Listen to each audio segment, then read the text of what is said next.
Well, greetings, church.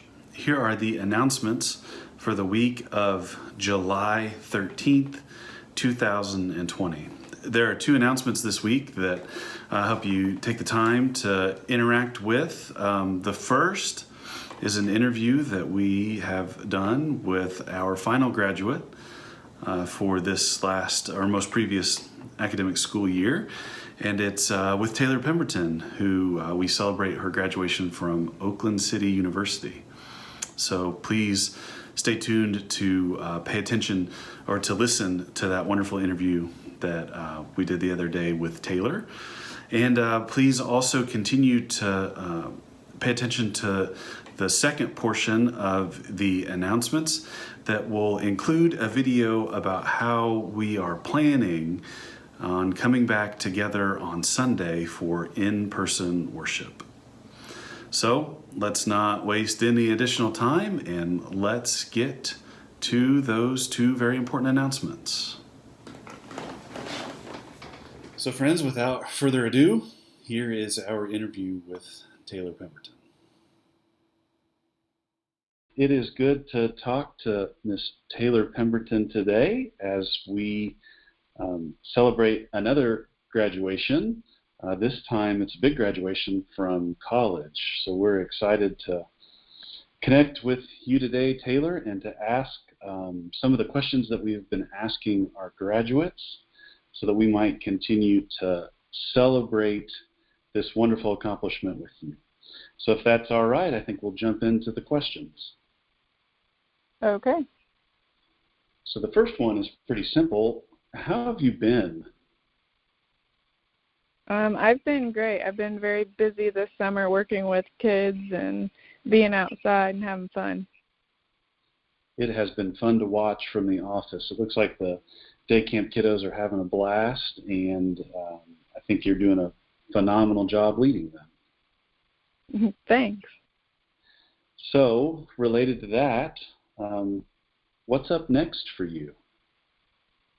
Well, I just recently found out that I got the job at Cape Head Start in Evansville. I will be the lead teacher of the preschool. Well, that's exciting. Congratulations. Thank you. And that comes on the tails of some other good news, right? Yes, it does. I also just got engaged.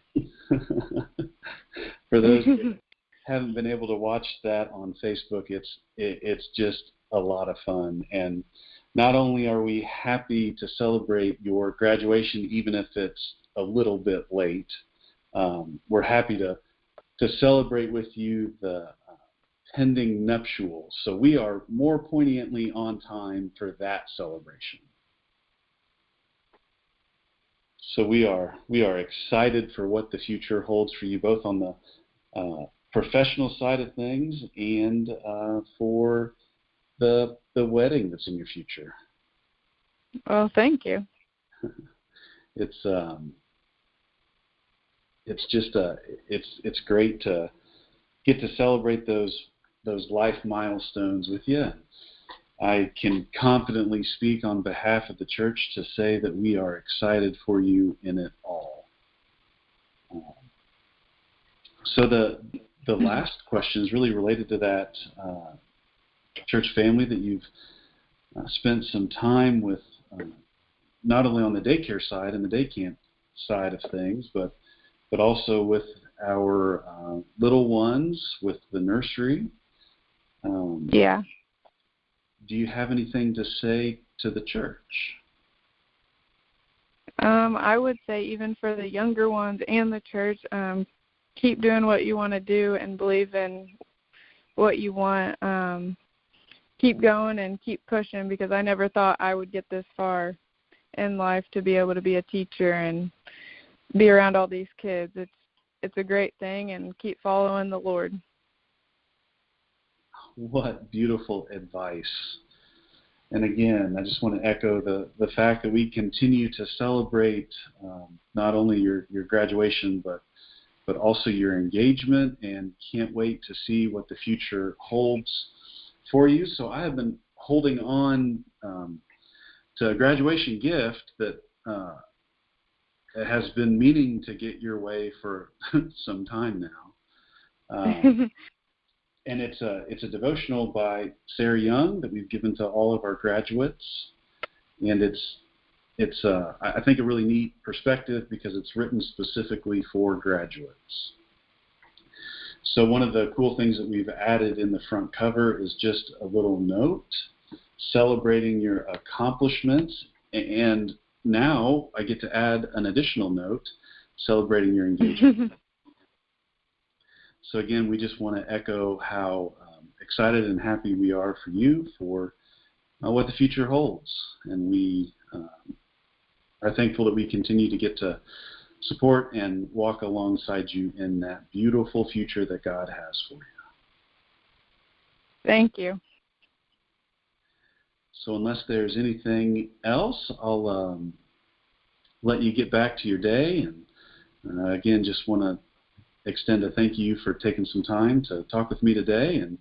And like I said, know that the church continues to love and support you through on into what the future has in store for you.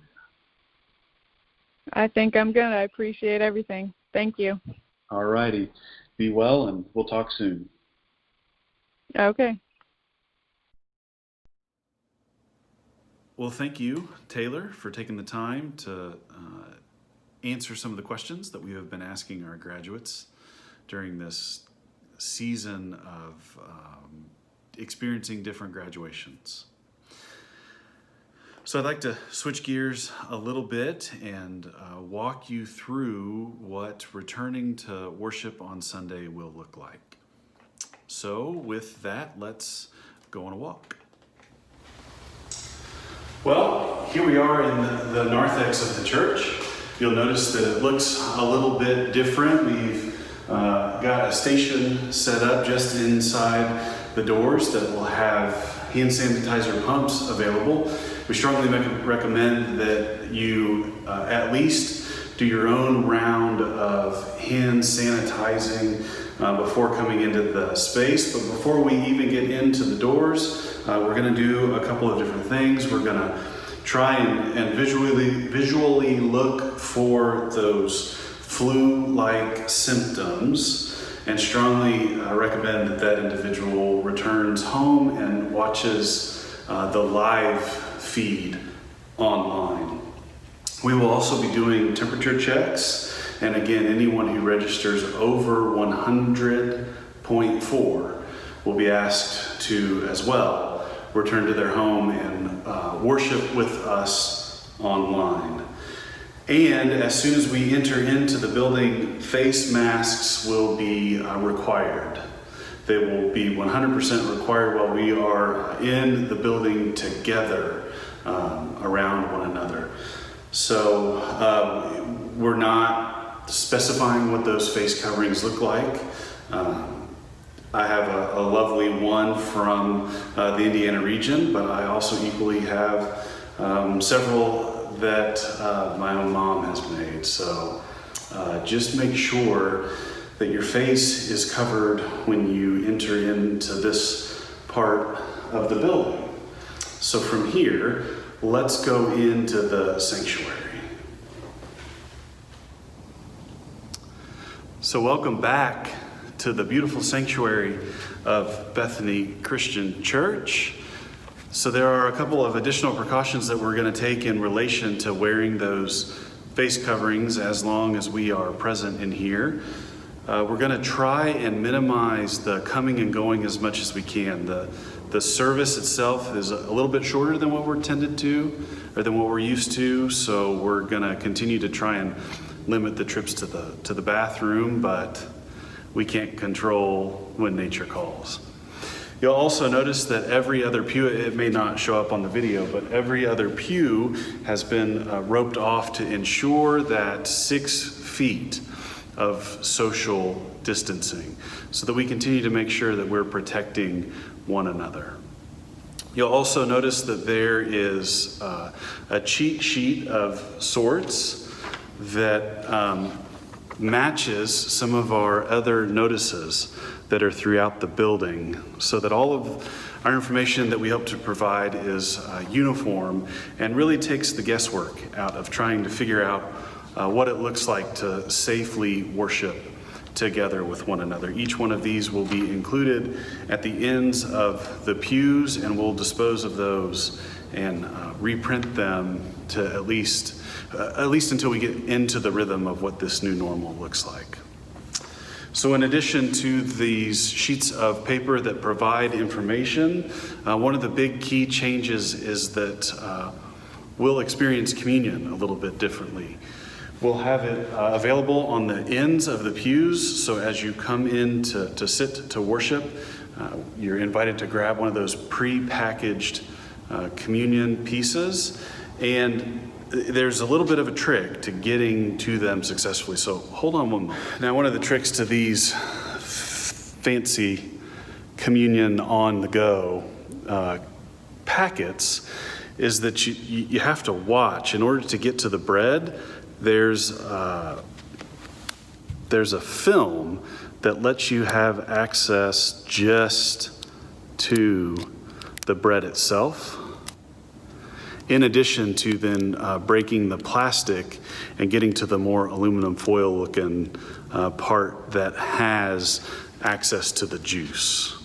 So again, it'll be bread first, just by trying to separate the two apart, trying to get the plastic first, to peel that plastic back, to then take the bread, and then again to peel back the more foil looking part to receive the cup of the new covenant. It's going to take a couple weeks to get used to just practicing how to get to the elements, but it's a much safer way to share the table together as we continue to worship together.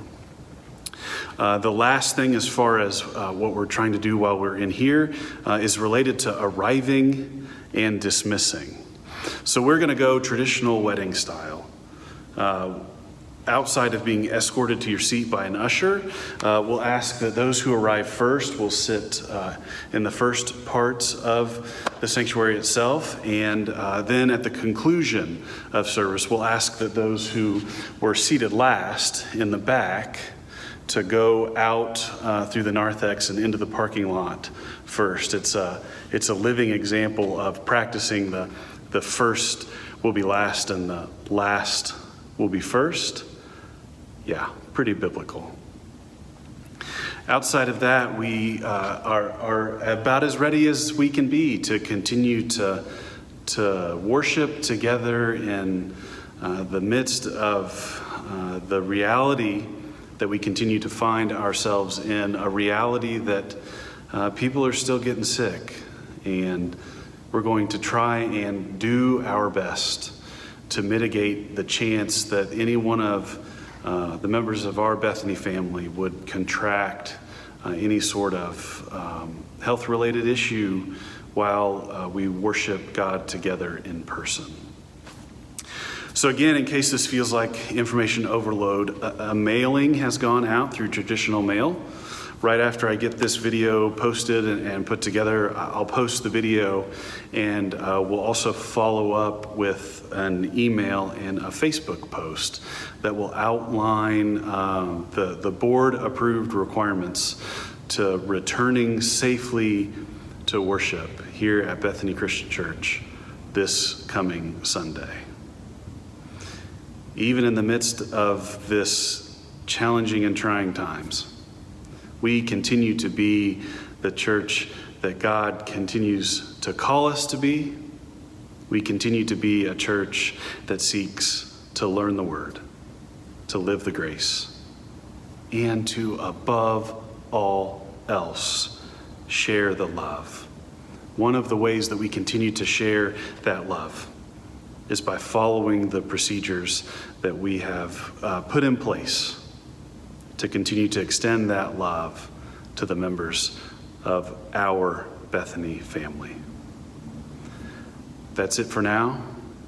Be well, be safe, wash those hands, and wear a mask. Peace be with you.